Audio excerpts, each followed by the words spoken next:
New York की शहर की रोशनियां जूलिया के अपार्टमेंट के बाहर बुझते तारों की तरह टिमटिमा रही थीं। उसके फ़ोन पर उसका आखिरी मैसेज चमक रहा था, मुझे थोड़ा स्पेस चाहिए।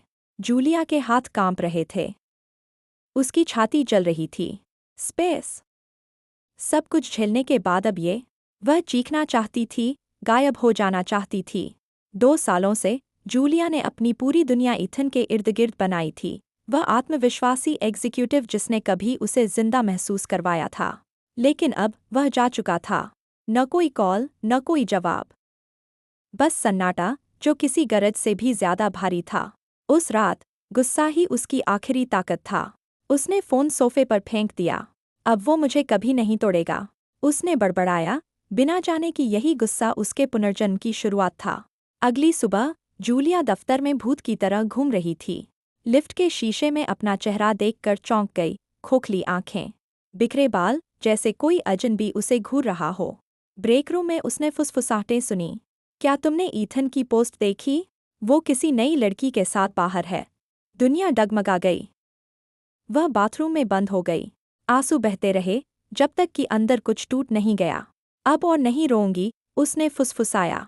उस शाम उदासी में फ़ोन स्क्रॉल करने के बजाय उसने यूट्यूब खोला।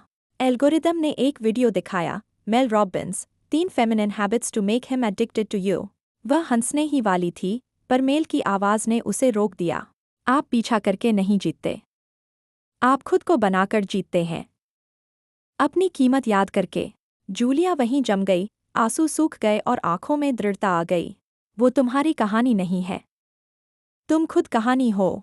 उस रात उसने ईथन की तस्वीरें डिलीट कीं, उसका प्रोफाइल म्यूट किया और एक नई डायरी में लिखा, ऑपरेशन रिबर्थ। हफ्ते बीत गए और जूलिया धीरे धीरे बदलने लगी। वह अब टेक्स्ट का इंतज़ार नहीं करती थी। सुबह की सैर करने लगी, अच्छा खाना खाने लगी, मुस्कुराने लगी, अपने लिए। ऑफिस में उसके आइडिया चमकने लगे। तुम बदल गई हो, जूलिया, बॉस ने कहा। तुम में एक चमक है। रातें अब पवित्र हो गई थी। सन्नाटा, प्रार्थना, अनुशासन। और उसका नया मंत्र, मैं उसे छोड़ती हूँ जो अब मेरे काम का नहीं। मैं उसे आकर्षित करती हूँ जो मुझे मजबूत बनाता है। दर्द उसका ईंधन बन गया।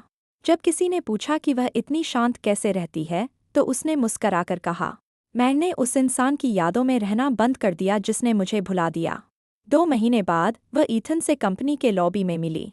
वह छोटा, असहज दिख रहा था। जूलिया, तुम अलग लग रही हो। लोग बदलते हैं, उसने जवाब दिया। वह झिझका। क्या हम कभी बात कर सकते हैं?